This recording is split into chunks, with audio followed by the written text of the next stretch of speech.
Assalamu алейкум жамат. 4 баш қозы тоқты сатылады. Қарауылтада.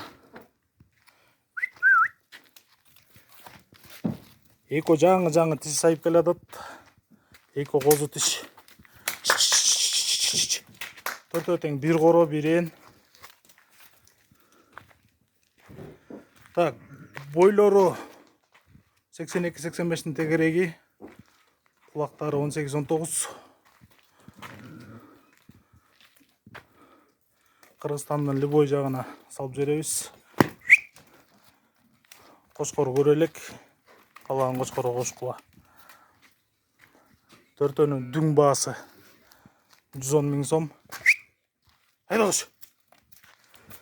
Байланыш номері 0777 95 95 47. 0777 95 95 47.